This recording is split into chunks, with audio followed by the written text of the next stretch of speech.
Ассаляму алейкум, хайрлах шамлар, витаю! В эфире телеканала АТР. Вы смотрите информационно-аналитическую программу «Бугунь». Для вас работаю я, Гульсум Халилова, и я рада представить гостя, который присоединился к нашему эфиру. Это Олександр Кондратенко, політтехнолог і боєць спецпідрозділу «Хорт». Пане Олександре, вітаю вас, привет! Доброго дня, привет!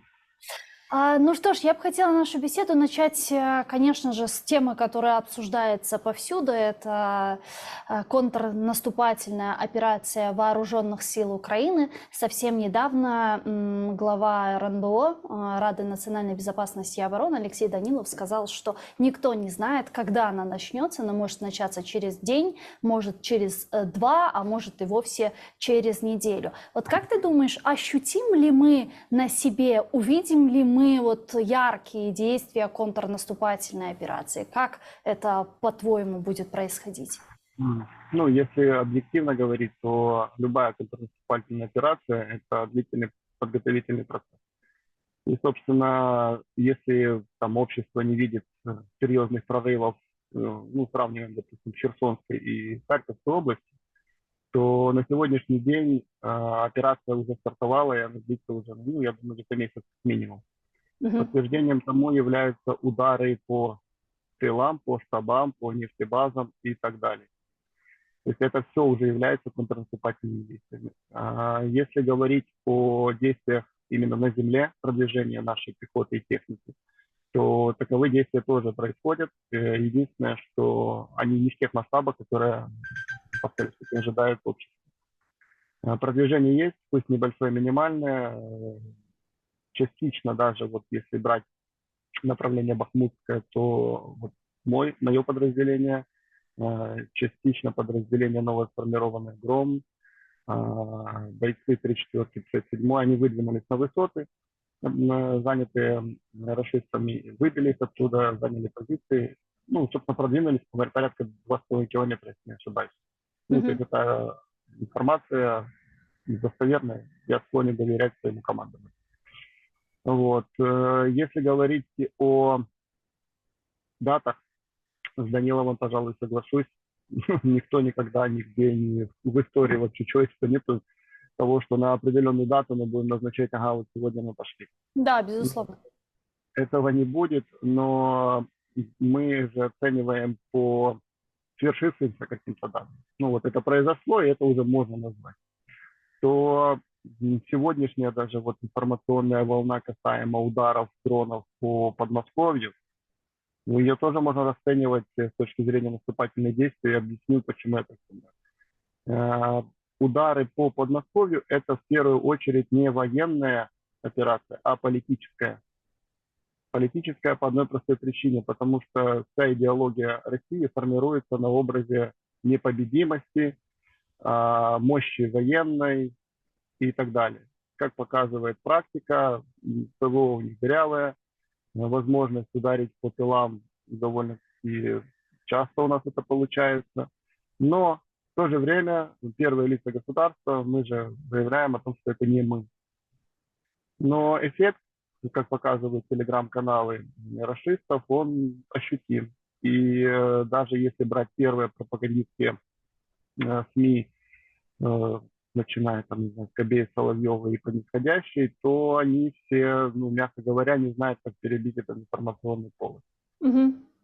То есть ты думаешь, вот эти атаки дронами на Москву не сколько имеют там какой-то реальный физический эффект, сколько имеют имиджевый удар по самой России? Но в таком случае возникает вопрос, на кого он все-таки, этот имиджевый удар, да, ориентирован? Но наверняка не на российское население, которое там оболванено и одурманено российской пропагандой, где порядка 78% российских избирателей в принципе поддерживают действия Путина в его агрессивной войне против Украины и всего цивилизованного мира?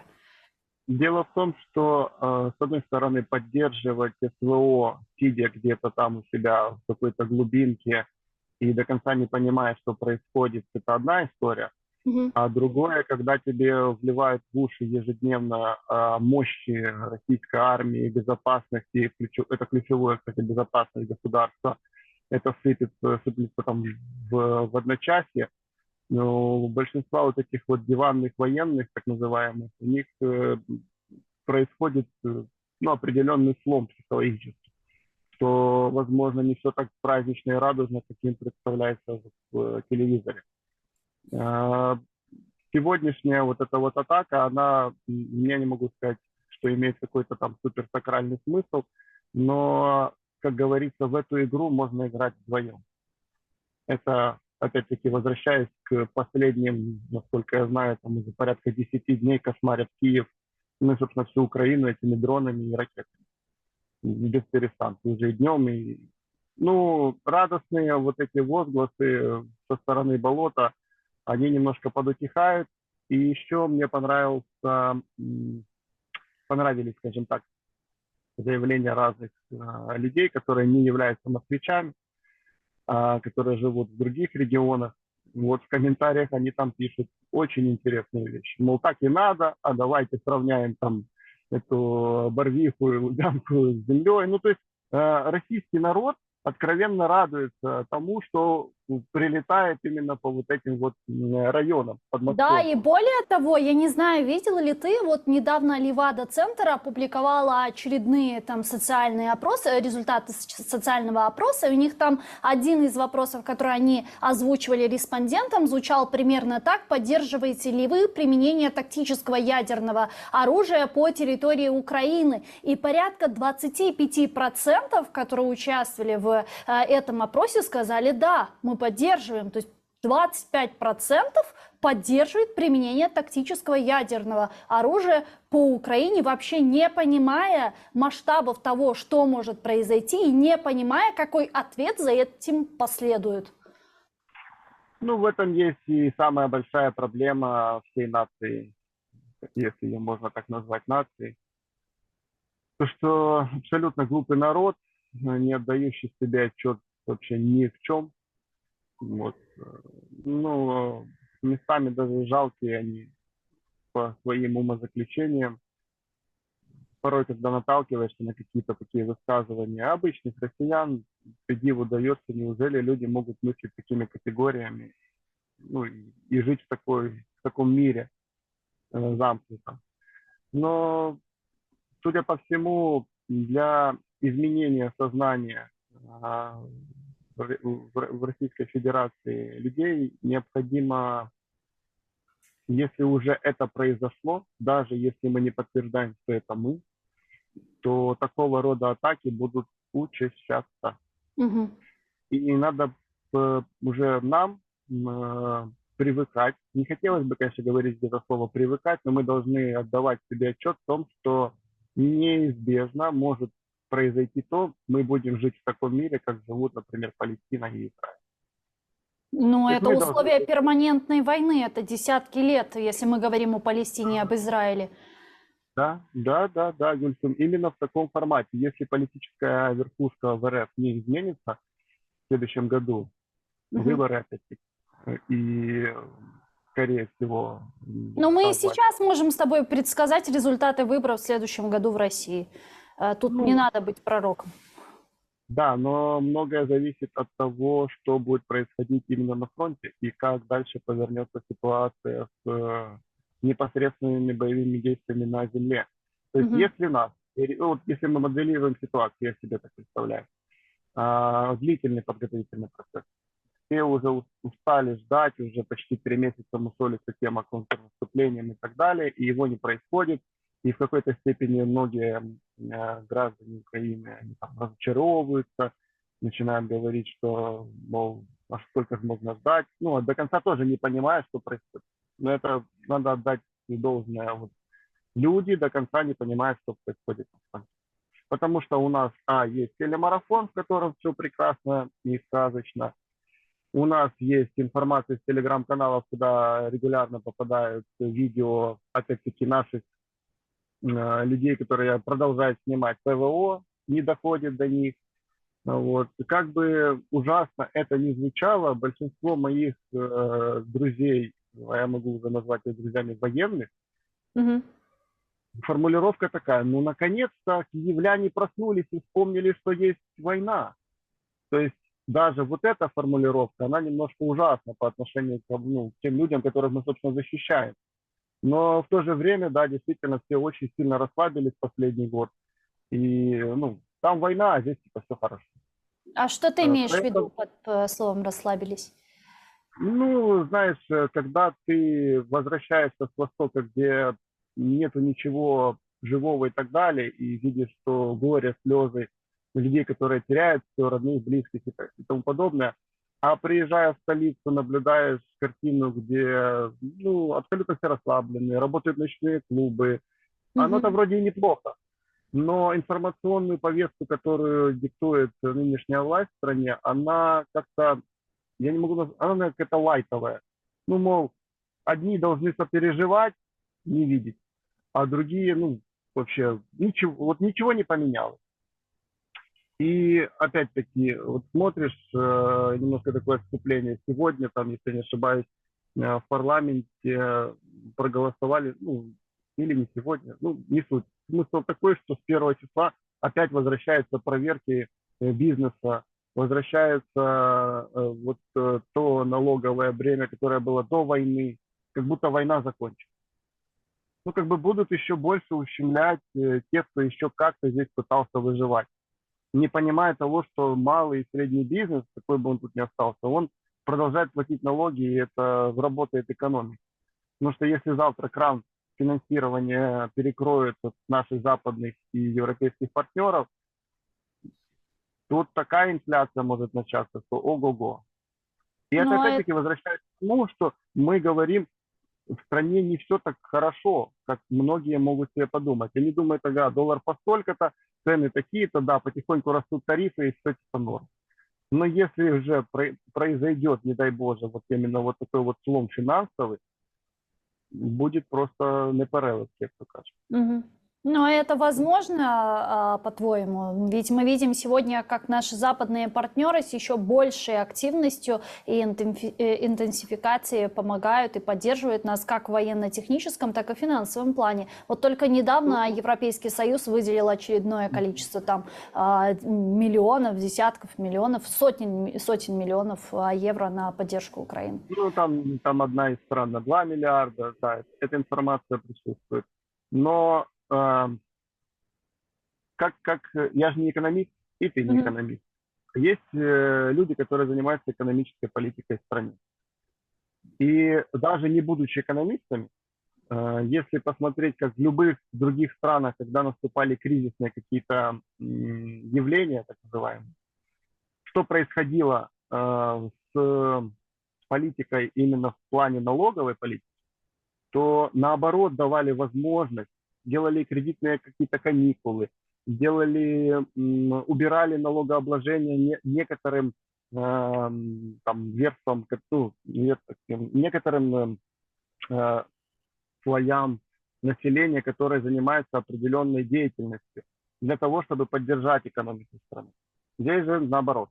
Ну, короче, Гетманцев творит чудеса с их комитетом этим финансовым. Ну, в общем, не будем углубляться в эту сторону.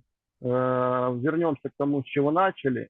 На сегодняшний день к контрнаступлению, если верить Минобороны, Генштабу, у нас готово процентов на 98. Но я прекрасно понимаю тех людей, которые планируют эту операцию.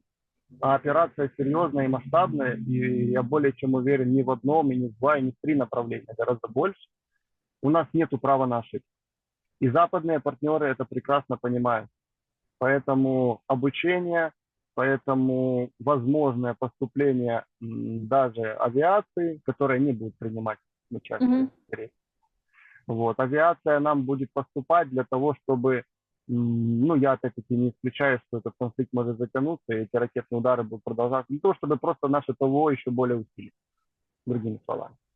Ну вот давай попробуем раскрыть, что означает формулировка «нет права на ошибку», которая, кстати, звучит в последнее время из разных уст, в том числе и западного истеблишмента, когда говорят, что вот эта контрнаступательная операция – это чуть ли не последний шанс Украины добиться определенного успеха и деоккупации тех территорий, которые оккупировала Россия. Более того, я вот общаюсь с украинцами, и слежу за разными там пабликами, телеграм-каналами, складывается такое впечатление, что немного все-таки переоценены ожидания от контрнаступательной операции. То есть у многих есть такая мысль, что вот начнется контрнаступательная операция ЗСУ, и мы выйдем на границы 91 года. Не кажется ли тебе, что это переоцененные ожидания, которые могут привести к определенному разочарованию?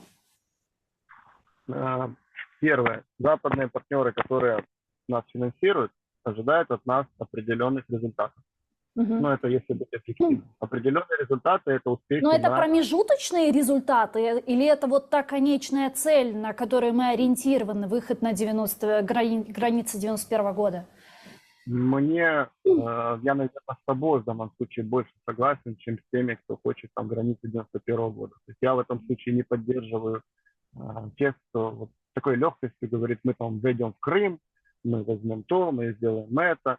Мне, наверное, просто есть чем сравнивать. Я вижу, насколько сложно происходит это. Но опять-таки, возможно, то количество бронетехники и вообще, честно тебе скажу, ключевым является даже не танки там и тому подобное. Ключевым является количество снарядов для нашей артиллерии. Потому что паритета по сей день нет. Ну, он, возможно, в некоторых участках фронта даже, возможно, у нас даже чуть больше выходов стало в их сторону. Но это не меняет ситуацию. Если мы оптимистически смотрим, то мне почему-то кажется, что наступательные действия и заход на территорию Российской Федерации, даже сказав, что это не мы, дабы усадить рашистов за стол переговоров, но не просто же так вот это происходило недавно в этой области. В Белгороде? На Белгородской области. Ошибочка. Белгородской области. Ну не просто же так. То есть, с одной стороны, информационный повод, с другой стороны, туда зашла небольшая группа. Ну, абсолютно небольшая, там в районе 50 человек, условно. А если туда зайдет 20 тысяч украинцев? Ну, что они будут делать? Ну, все, мы оккупируем Белгород, и дальше пойдем. Ну, представь себе, информационная повестка меняется вот в какой-то момент вот так вот, и мы говорим, ну, наши западные партнеры же нам говорят, чтобы мы не били по территории России, чтобы мы не проводили действия, и мы декларируем, что мы не будем этого делать, нам надо только свое забрать. Но для того, чтобы быстрее закончился этот конфликт, кацапы должны будут поставлены на развилку конкретно. То есть не так, что мы, допустим, пробились до Мелитополя, вбили клин, они с Херсонской области убежали в Крым, на востоке страны пробились, ну, грубо говоря, забрали опять Бахмут и Лисичанск, вернулись на те позиции, которые были прошлым летом, и там опять стопорнулись. Нет, так не должно быть. Потому что если мы опять стопорнемся, то конфликт затянется, я не знаю, даже не представляю, на какой промежуток времени. С Крымом очень сложно будет, честно тебе скажу. Но ты знаешь, многие политические, военные аналитики говорят, что наоборот, что географическое расположение Крыма может быть даже преимуществом для вооруженных сил Украины. И возвращение Крыма может быть даже раньше, чем возвращение Донбасса, в силу того, что это полуостров, и единственный доступ к нему у оккупантов это, ну вот на данном этапе, это сухопутный коридор через южную часть материковой Украины и Крымский мост. И в тот момент, когда украинские вооруженные силы условно выходят на админ границы с оккупированным Крымом, используют дальнобойное вооружение по там Крымскому мосту, Крым оказывается в изоляции. Так как у него нет прямых границ с Россией, его деоккупация, в отличие от Донбасса, может быть даже куда быстрее. С одной стороны, в эту сказку можно поверить, с другой стороны, война на высотах кардинально отличается от войны на, ну, в полях, например, или войны в жилых массивах и так далее. Мгм. Мы, безусловно, можем стереть с лица земли и начать там разрушение тотальное по Крыму. Но заход ножками протопать через весь Крым, допустим, до Севастополя, ну, допустим, любой укрепрайон, любая скала, любое ущелье, любая дорога, а там дороги есть, ну, ты сама прекрасно знаешь, что такое Крым, это крепость конкретная. Да, если нет снабжения, то автомат превращается в дубинку, арта превращается в груду железа и так далее. Мгм. Но кто мне может сказать, да, 100%, что за этот период, сколько Крым был под оккупацией, до 8 лет, туда не навезли такое количество БК, что можно десятилетия будем просто сидеть и обстреливать. Я знаю точно, что на протяжении этого времени там достаточно большое количество аэродромов было построено, военных баз и так далее. Поэтому говорить о том, что это будет легкая прогулка, как бы там наши западные партнеры не смотрели на карты со спутников и так далее, я думаю, что недооценивать – это первая ошибка. И мне почему-то кажется, что вот этот долгий подготовительный процесс по деоккупации полуострова этому подтверждение. Нельзя вот так вот нахрапом взять и пробиться. Тут смотришь, как порой за 500 метров территории бьются, ну, месяцами. Мгм. То как можно говорить о целом полуострове, если это будет там опыт за неделю?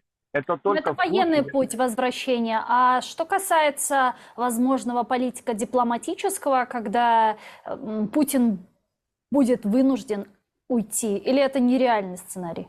нет, абсолютно нереальная история. Это как история с Эрдоганом в Турции. Ну, то есть это невозможно по той простой причине, потому что это тюрьма. Ну, мгновенно. Только ты не во власти, все, там финиш. Ну, Просто в таком случае война и вот эта перманентная война, которую ты упомянул выше, это, в принципе, единственный фактор гарантии безопасности самого Путина и сохранения его режима. безусловно, с позиции силы дальше продолжать. Мгм. А партнеры у них есть, тот же самый Иран. Но неплохие как бы новости со стороны Китая сегодня я увидел. Те заявления, которые были от МИДа о том, что оставить территорию оккупированной России для того, чтобы закончилась война, Мгм. они эту формулировку сказали, что это были сложности перевода, и они так не считают. Ну, как бы это конкретная такая, знаешь, удар в сторону Рашки, мол, не все так, как они себе это в информационном пространстве туда раздували. Поэтому Ну, много сейчас, я знаю, что наблюдаю последние, наверное, там 2 недели по возможности в интернете. Я же стараюсь смотреть не то, что там, ну, грубо говоря, в наши вот эти вот телеграм-каналы, я стараюсь, ну, чуть-чуть повыше подниматься над проблематикой так. и наблюдаю там международные телодвижения. Меня куда более сейчас интересует то, что происходит с талибами, территория Афганистана и так называемые заявления о том, что будет священная война против Ирана. Если же, это я так моделирую, вот Да, в моей... каким образом это нас касается? Давай обсудим. А вот смотри, ну смотри, если вот, допустим, есть шахматная доска, вот как я это все время себя, я люблю шахматы и переставляю это все на доску. Мгм. То есть есть территория, мы сейчас территория, есть фигуры определенные, есть игроки. Игроков можно там на пальцах одной руки перечислить. С одной стороны сформировались там Китай, Россия игрок, Турция игрок, европейские страны определенные тоже игроки, США это игроки. Есть фигуры. Вот если мы берем фигурку талибов, фигурку, начинаем ее двигать на этой поле планеты, там, где они территориально находятся, есть зоны влияния, разные клеточки. Допустим, Таджикистан, Узбекистан, что там рядом еще у них, Казахстан чуть выше. Вот страны, которые граничат с Афганистаном, это зона влияния интересов Российской Федерации и зона влияния интересов Китая. Мгм. Чуть-чуть ниже они граничат, Афганистан граничит с Ираном. Тут уже другая система. И в 2000 дай бог памяти, в 2021 году, да, что происходит, Соединенные Штаты ни с того ни с сего, 20 лет там был военный контингент, выводит его оттуда и почти на 8 миллиардов долларов оставляет там оружие талибам. Для Мгм. чего? Ну, это же инструмент, ну, конкретный инструмент для напряжения на Ближнем Востоке.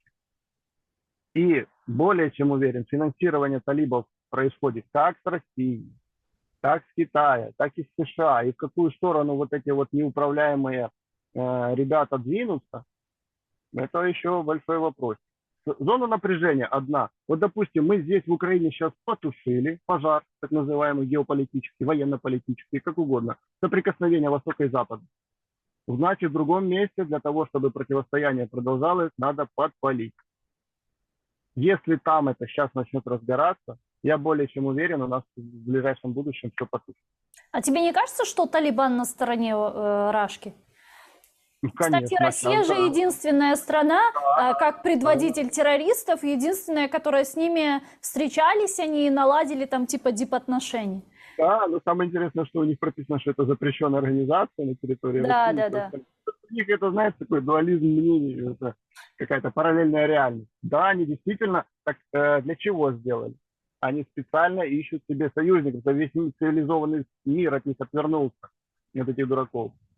Они готовы с кем угодно, с пиратами Сомали сейчас там за ручки браться, по Мгм. барабану с кем, только бы какое-то влияние где-то сохранять. Так Но а с толку Талибаном вот это сейчас? Так а толку? Вот сейчас Лавров начал свой жалкий вояж по странам Африки. Он там встречается с лидерами африканских государств. А смысл? А они, кстати, тоже свой мирный план предлагали недавно Украине. что-то же делать надо, какую-то активность вести надо политическую. Ну, куда-то же надо ехать. Ну, если везде вам дорога закрыта. Но они двигаются в том направлении, выстраивают свои отношения с теми, кто с ними готов сотрудничать. На Мгм. самом деле у России есть что предложить другим странам третьего мира. Ну, там, достаточно всякого рода ресурсов, за которые бы кто-то сказал, да ну, это чушь собачья, а другие страны сказали, ой, нам это очень надо. Почему с Ираном, вот казалось бы, Иран и Россия, такое сотрудничество? Если военное сотрудничество, хорошо, согласен, прилетают дроны, покупают. У нас парламент на 50 лет санкции против Ирана, правота. То есть получается так. Любая другая страна, которая поддерживает Украину, это класс. Оружие нам продают, оружие нам дают, это наши партнеры. Любая другая страна, которая просто продает оружие, а есть вообще международный рынок продажи оружия, в любую другую страну, это сразу наш, там, условно, враг. Вместо того, чтобы наладить дипломатические отношения, мы на поколение, ну сколько это там, ну, грубо говоря, целое поколение людей на 50 лет вводим санкции против этого суда. Ну Как ты думаешь, подожди, но оно будет в с каком-то другой будущем? да, но с другой ведь стороны, Иран же это не просто коммерческая история, которая продает России эти же дроны. Мы же понимаем, что Иран это тоже авторитарное, тоже диктаторское Да, государство, да. против которого введены западные санкции уже на протяжении десятилетий, если говорить только про Соединенные Штаты Америки. Мы понимаем, что Иран это часть этого диктаторского клуба. И наверняка, помимо коммерческих каких-то привилегий, коммерческих каких-то историй, у них наверняка еще хорошие отношения в принципе между собой. И Иран тоже понимает, что если предводитель там диктаторов Путин падет, то нехорошо придется и другим авторитарным диктаторским государствам. И поэтому он поддерживает Россию в том числе, не просто продает оружие. И более того, мы же не знаем, за что он дает эти дроны. Да? Он получает за это какие-то деньги или, возможно, вот как говорилось в международных там западных СМИ, там идет речь о предоставлении России и Ирану каких-то программ по ядерному оружию. Хороший тезис.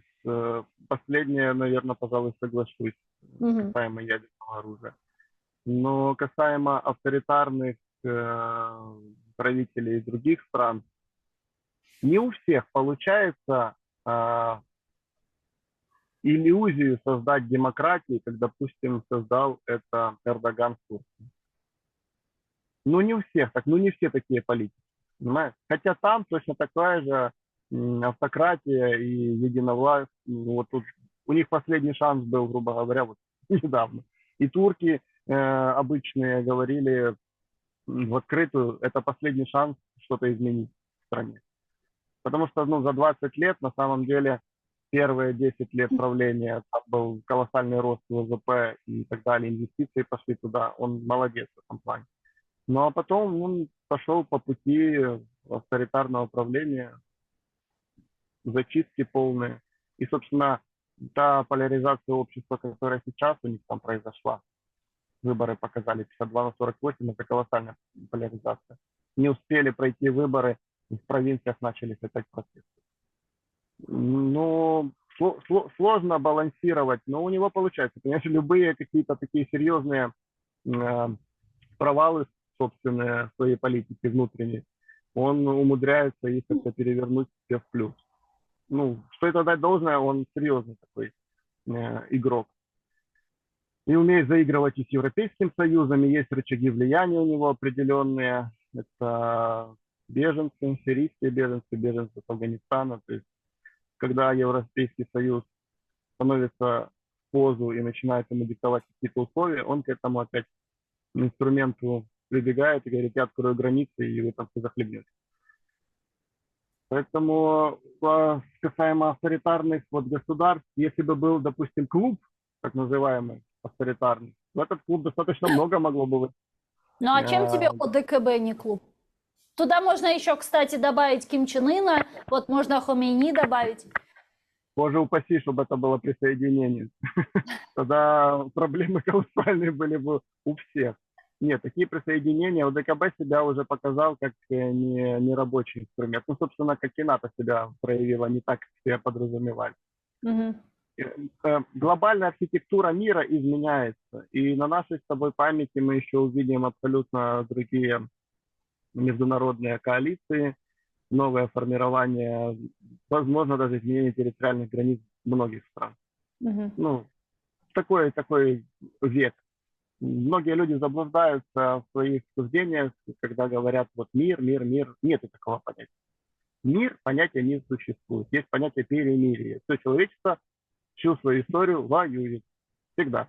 У нас за последние 100 лет, если взять, посмотреть количество военных конфликтов по всей территории земного шара, и там ужаснуться можно сколько их, как небольших локальных, так и серьезных региональных и так далее.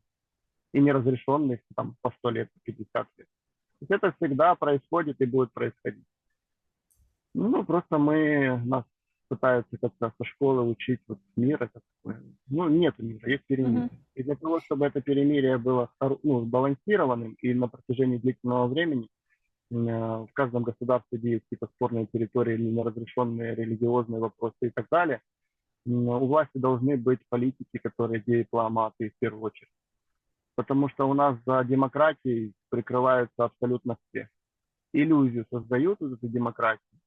Я тебе, не хотелось бы так говорить, но я вот смотрю со стороны то, как происходит у нас, несмотря на то, что война и так далее. Я вижу, что мы здесь отходим от демократии точно так же очень семимильными шагами. Это опять-таки возвращаясь к политике офиса президента, к информационной повестке и тому подобное. Ну, мы сейчас находимся в условиях военного положения. И понятно, что верно. Есть и должны быть даже какие-то ограничения, в том числе и в информационном плане, нет? Ну, они были и до этого, просто сейчас это все еще более усугубилось. Я просто владею информацией, которая не попадает в СМИ, и меня это, мягко говоря, подбешивает. Озвучивать я ее не буду, но все меняется, и как бы в каком-то обозримом будущем я надеюсь на то, что мы не придем к тому, с кем мы боремся. Не хотелось бы мне стать после победы в государстве, где есть только одна партия, одно мнение и тому подобное. Ну, ты знаешь, мне кажется, в Украине это невозможно в силу того, что у нас очень пассионарный народ. и у нас свободолюбивый народ и не рабский менталитет, как условно в России, да, когда мы видим, что им нужен царь. Ну вот, заканчивая вот эту тему с Ираном, последний вопрос. Дальше я хочу перейти к НАТО, перейти к поддержке Украины нашими западными партнерами. Мы уже с тобой не раз это упоминали, но все-таки хотелось бы там подробнее чуть-чуть остановиться. По Ирану, вот последний вопрос. Условно говоря, если мы говорим о том, что Талибан, который сейчас взял в руки власть в Афганистане, объявляет, и уже там они объявили джихад Ирану, и начинаются какие-то активные боевые действия, а там на границе они уже перестреливаются и прочее. Как это в целом повлияет на ситуацию глобально? Возможно, Иран будет уже концентрироваться на войне с Талибаном и перестанет помогать России, или этого не произойдет? Этого не произойдет. Более чем, ну, я уверен, что это долгосрочные договоренности с Россией. Но, опять-таки, кто как придерживается этих договоренностей. То есть, если это какие-то устные, там, не, как это называется, не публичные договоренности, то от них могут отступить. Если эти договоренности это прописаны на бумаге, тут, извините, будете делать то, на чем поставили свою подпись. Ну, как бы это и правильно вообще в любых международных отношениях, до тех пор, пока нету подписанных каких-то конкретных контрактов или, я не берусь говорить о меморандумах, это немножко не то, это намерение. А действие конкретно это контракт чего-либо. Война с Ираном, тут, как любая война, сложно прогнозировать, очень много всяких переменных. И вообще отдельно по такой тематике надо отдельно готовиться к эфиру, перешерстить достаточно много информации. Если вот так вот в общем, то это не более чем как еще одна точка соприкосновения в геополитике Запада с Востоком. Вот.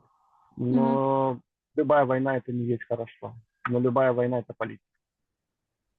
Поэтому не буду сейчас сотрясать воздух, не владею полнотой информации. Если будет желание, мы к этому вопросу вернемся и, возможно, небольшой какой-то запишем сюжет на 15 минут.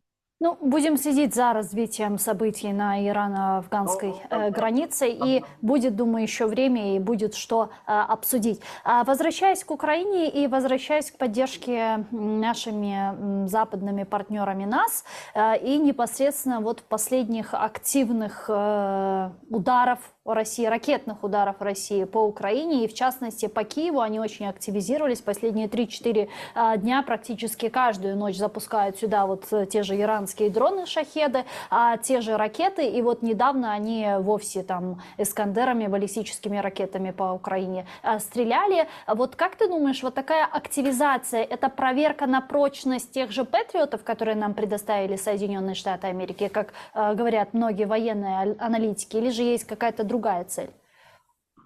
Первая цель – это то, что ты озвучила, но эффекта они не видят. Ну и мы как бы, ну сбиваем там их. Да. В большинстве 98% все сбивает. То есть эффективность такого рода атак приводится фактически к нулю. Если мы берем это с точки зрения военного. К нулю. У себя, как они преподносят это, цели поражены и так далее. Опять-таки, возвращаясь к их стороне, это показывает грубо для зомбоящика и показать, что вот они, сила, мощь и так далее. Ага, что уничтожили там несколько систем Патриот, да. Угу. Они уже, я тебе честно скажу, ну, блин, информационное пространство РФ это отдельная история, но иногда до такого абсурда доходит, когда, помнится, еще хаймарсы к нам не пришли, еще только там 2 недели как обсуждается это где-то там на конференциях международных. Уже у них Минобороны официально объявляют, что мы уже уничтожили хаймарсы. Короче, верить тому, что они там несут, это себя не уважать. Ну, смешно. Ну, история, да, вот для внутренней картинки, огонь, да, на чего.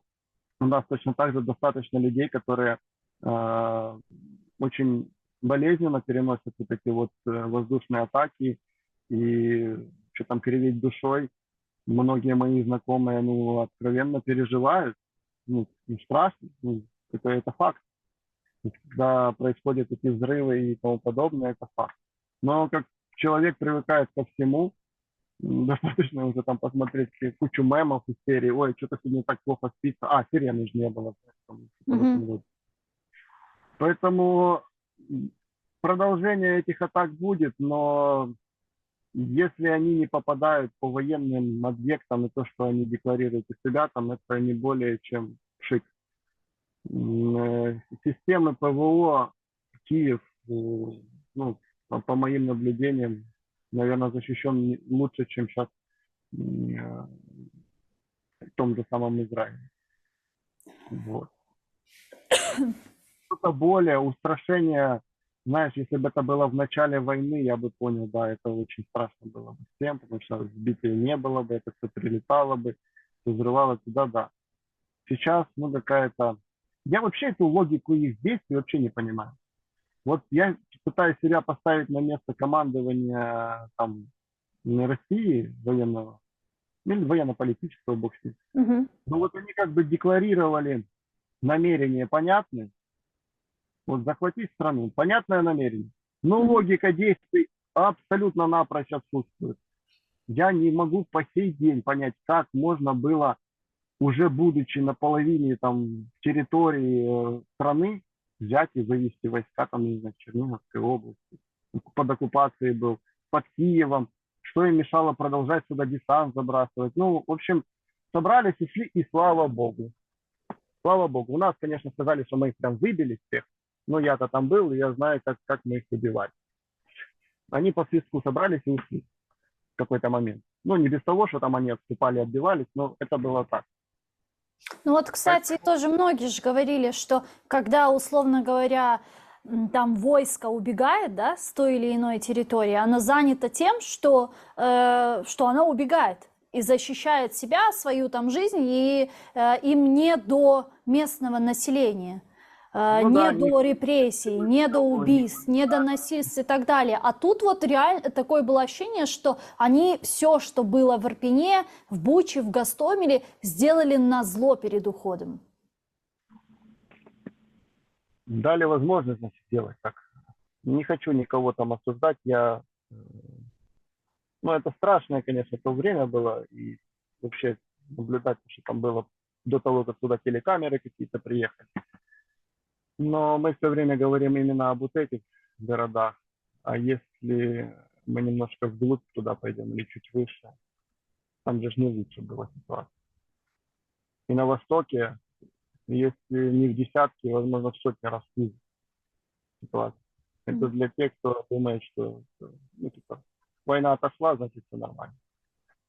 Честно, мне кажется, знаешь, вот с одной стороны, я прекрасно понимаю, что если большинству людей показать все ужасы войны так, как они есть, в открытую, там неделю, например, в марафоне показывать то, что есть, то у нас сдует еще со стороны, наверное, 5 миллионов человек, которые, ну, опять проснутся и думают, ого, ничего себе, такое бывает. А такое есть, бывает и происходит, и на самом деле мало что изменилось в лучшую сторону в плане того, когда мы заходим на оккупированной территории и забиваем оттуда касатов, и то, что рассказывают люди, это Буча, Гостомель, Ирпень, нигде. Потому что там у них гораздо больше времени было заниматься вот этим вот, понимаешь.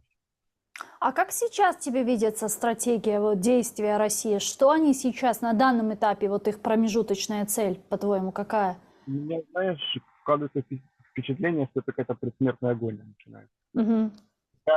У меня тут несколько фактов, которые я для себя отметил. Первый – это то, что за последние 2 месяца где-то процентов 15 на 18 увеличилось количество тех, кто сдается в плен. Это факт. Ну, то есть это то, что озвучено высшим военно-политическим нашим руководством. Второй момент. На определенных участках фронта у них есть проблемы с БК. Возникают уже проблемы с БК. То есть каких-то наступательных действий у них сейчас достаточно мало. Нету того запала, который был полгода назад. Ну, я не знаю, возможно, Бахмут их немножко обескровил, но и нас, наших ребят там осталось достаточно много. Поэтому как они дальше будут действовать? Единственное, знаешь, нельзя отбрасывать один тот факт, который они бесконечно мусолят в своем информационном пространстве. То есть от загнанной крысы можно ожидать что угодно. И если же все-таки они прибегнут к этому последнему такому рубежу использования тактического оружия, тогда весь мир просто перевернет. То Ну есть и ты думаешь, Россию. что это реально? Вот мне вот до последнего, вот сейчас мне кажется, что применение тактического ядерного оружия для России, при понимании того, что это суицид для них, да, они этого делать не будут и не станут. А ты вспомни заявление Путина о том, как он говорил, мы все мученики, мы попадем в рай, они все мученики. Да, но это больные заявления Путина, но это не значит, что вот все остальные, которые должны выполнить этот приказ, мыслят так же, а там есть несколько уровней выполнения данного приказа. Я думаю, что до последнего люди, которые понимали, к чему готовится военно-политическое руководство РФ, большинство из них точно так же до последнего не хотели верить, что этот приказ будет с заходом на территорию Украины. Я вспоминаю свои эфиры до войны по 3 и 4 дня. Я вспоминаю их четко, когда я декларировал о том, что война это было бы, полный маразм, вот в таком формате. Да, я помню. Это невыгодно экономически было бы, невыгодно политически по объективным причинам. Но это произошло. Вот, Но ты просто мыслил рационально, а там, видимо, рационализм. Да, а там, получается, рационализма нет. И я вот почему, знаешь, подчеркиваю от загнанной крысы. Представим себе ситуацию, вот на секундочку, сейчас у нас июль. Я думаю, что ближе к концу июля месяца произойдет то, что ждет общество украинцев. Это касаемо полномасштабного выгнать эту нечисть с нашей территории. Угу. Как это повернется в их обороне, сложно сказать. Ну Есть вот два интересно, варианта. они готовятся к этому контрнаступлению? Да, они готовятся все это время. Ты думаешь, откуда такое количество сооружений, укрепрайонов и так далее? Они же там как кроты копают. Угу. Ну вот. Но если происходит... Вот на войне самое, говорится, быстрое решение, это если устраняется командование. Начинается паника. Если пропадает подвоз боекомплектов, начинается паника. Все. Вот это вот два ключевых фактора. У них нет такой мотивации воевать, как у нас. Это третий фактор. То есть они до конца не понимают, что они там делают в большинстве своем. И тому тоже подтверждение есть сотни, если не тысячи видеозаписей, когда их берут в плен, и они разводят руками. Угу. Возможно, там какой-то процент мотивированных есть, идиозных там идиотов, но в большинстве своем это там точно так же. Либо это ЧВК, мы за бабки, бабок нету и чего-то нету, разочаровались, руки подняли, мы сдаемся. Либо же это вот призывники, которых кинули, потому что тактика ведения войны России, она мало чем изменилась, там, начиная. Они, короче, по тем же методичкам воюют, которые были там до 80-го года. И заградотряды, это все есть. Вот это есть железобетон. Особенно там, где зэки были и все остальное. Там заградки они ставили. То есть у человека не было выбора. Либо там умереть, либо тут. Отсюда и такие колоссальные потери среди ЧВК главных. То есть Пригожин же сам озвучил цифру 100 тысяч. На самом деле их гораздо больше. Поэтому вот как-то так. Ну вот отсутствие быка ты упомянул. Помнишь, некоторое время назад глава ЧВК «Вагнер» Пригожин говорил о том, что все, мы уходим с Бахмута, потому что нам нет поставок снарядов, у нас там снарядный голод, все, через день уходим, через 5 уходим, через 10 уходим. Но так вроде не ушел. Информационный вброс, сразу тебе говорю. Тогда это было, то есть у нас же две войны, есть информационная война, и она порой... Но снарядного голода там не было, насколько я знаю. А нет, конечно, ты что, там так фигачили, я ни разу не слышал от тех пацанов, которые были там, чтобы кто-то сказал, у них там снарядный голод. А сравнивать, ну, то есть большинство из них есть, чем особенно, например, от моих ребят, которые были там и в Херсон, где оккупировали, первые шли, и под Бахмутом, и в Бахмуте, и в Лисичанске, и где они сейчас только не были, и в Харькове, и тому подобное. То есть целая военная кампания, есть люди, которые прошли, ну, пока еще, слава богу, храни Господь, чтобы они все целые такие оставались. Потому что потери у нас тоже есть. Ну, мы же не можем там. Я когда-то приехал, рассказал про потери, только своих рассказал. Мне СБУ позвонила. А нельзя, Александр, рассказывать, ты что, ты что. И все думают, что у нас никто не умер. Я иногда там озвучиваю, там, например, не так давно вернулся, я встретился с товарищем, с ним 4 или 5 месяцев не виделись, и тоже там за чашкой чая обсуждали эту тему, то, что волнует. Я ему приблизительно на свое усмотрение озвучил цифры. Но он говорит, нет, такого не может. И нельзя его переубедить, вот и все. И я понимаю, что большинство людей в Украине точно так же с такими же категориями. Ну, типа... Ну а как? Мы же находимся в условиях войны. Нужно отдавать отчет, что мы тоже теряем. И мы теряем лучших, возможно, сыновей нашей страны. Но тут еще важно же понимать, что мы находимся в обороне. И понятно, что наши потери, они несоизмеримы с потерями страны-агрессора. Ну да, и вот сейчас попробуй объяснить людям, что для того, чтобы наступать, сколько еще должно наших пацанов лечь. Никто же об этом не говорит. Ну, я, знаешь, я, возможно, в какой-то степени наивен, но я считаю так, что вот в случае войны руководство страны должно быть хотя бы 50 на 50 честным со своим обществом. Ну, чтобы люди реально отдавали себе чувство, что происходит. А то выходит так, одни с начала войны до сих пор там продолжают донатить, волонтерят и все остальное, а другие абсолютно, как бы, это не моя история. Я это говорю только по окружению своему, по окружению тех людей, с которыми я там по политическим вопросам общаюсь, по окружению, которое экспертное сообщество, по своим друзьям, по своим наблюдениям. И вот большинство из них, они вот, ну, как-то отошли, по-моему, вообще от военной этой истории и живут своей жизнью, мол, у меня моя психика мне не позволяет, хотя там здоровые абсолютно мужики и так далее. Не берусь брать за женщин, детей, стариков, за которых, собственно, и стоят ребята. Но в целом многие люди забыли, что происходит. А полеты любые, они немножко отрезвляют и в какой-то степени дают понять, что нет времени расслабляться. И хорошо, что многие люди понимают, что расслабляться некогда. И мы продолжаем. Вот я всю прошлую неделю катал, гонял тачки. Ну, потому что я знаю, сколько живет одна машина на передке. Ну, это расходный материал, да. Крышка и все остальное. А люди говорят, ну мы же вам там 3 дня назад машины передавали один. А они уже сгорели. И хорошо, если они просто сгорели, они с ребятами сгорели. И вот такая вот петрушка получается. Ну и мы, собственно, продолжаем борьбу и не останавливаемся. Я иногда себя там, угрызение совести меня заедает, что я не там, ну не постоянно там или не с пацанами своими. С другой стороны, кто-то должен делать и другую работу. У меня так, во всяком случае, мой командир успокаивает. Аня, у тебя есть чем заниматься, вот ты это и делаешь.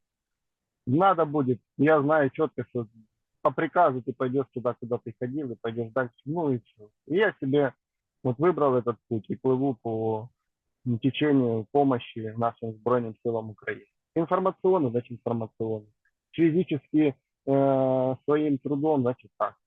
Денежно, к сожалению, я сейчас вообще не могу этого делать, потому что я за все время войны ни копейки нигде не получил, я доброволец. Вот такая история. Ну вот еще буквально 10 минут до завершения нашего эфира. Поддержку Запада я хотела еще с тобой обсудить, потому что успех контрнаступательной операции, он напрямую зависит от предоставленного нам необходимого вооружения. Вот мы с тобой говорили про Патриоты, да, еще, возможно, 1,5 год назад наличие у нас Патриотов казалось чем-то нереальным и недостижимым. То же самое было и по Хаймерсам, то же самое было и по АТКМС.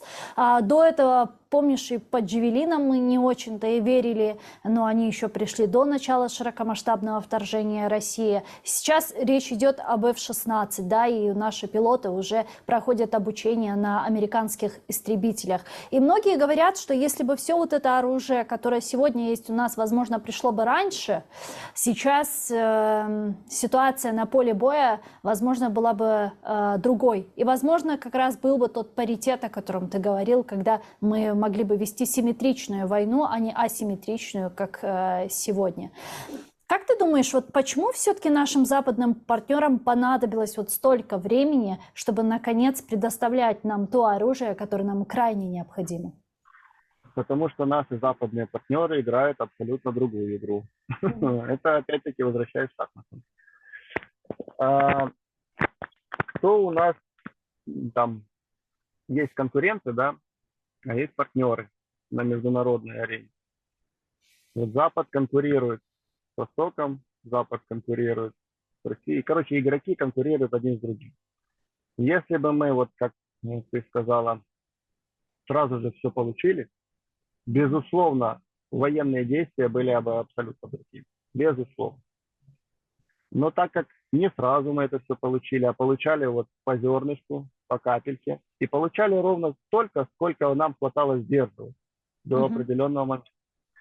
Если мы с тобой отмотаем пленку назад за 2 месяца до войны, когда нас предупреждали, что война будет, а у нас со всех щелей рассказывали, это нереально, это не будет и тому подобное. И если бы мы в тот момент прислушались хотя бы на 1%, и не надо было всех мобилизировать, не было бы никакой паники, ничего. Просто взяли экскаваторы и копали везде, вот просто вот везде экскаваторами копались бы траншеи, укрепрайоны, что угодно. Даже вот этот фактор бы сдержал, наверное, в половину все это наступление, которое они собирались идти. Но у нас немножко как-то по-другому все пошло. У нас наоборот, территории были разминированы, что-то было убрано, заграждение и тому подобное. Это я про Восток говорю, в частности.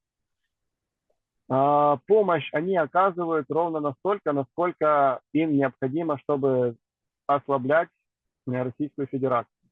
Неужели кто-то думает, что Соединенные Штаты Америки или Европейский Союз заинтересованы в том, чтобы Россия развалилась? Я хочу всех огорчить. Это не так. Потому что в случае, если она начнет фрагментироваться, хотя в моем мире это неизбежно, так как история циклична, усилятся немножко другие страны, которые являются еще большими конкурентами, чем Россия. В частности, Китай. Китай? Потому что в Конституции Китая прописаны территории, оккупированные Россией, еще там бог знает каких времен. Они будут иметь право это забрать себе и заберут. И опять-таки усилят. А по неофициальным данным, Российская Федерация уже половину своей страны продала Китаю. И они тоже будут претендовать. Никто на это не пойдет. То есть всем интересно, чтобы Россия была слабой, но осталась в тех же границах. Мы заинтересованы, чтобы эти полудурки посыпались максимально, потому что с такими соседями жить нереально будет. Они не сегодня, так они через 20 лет к этому опять вернутся вопрос. И война, вот закончилась война, что мы делаем? Выдохнулись. Нет, не так.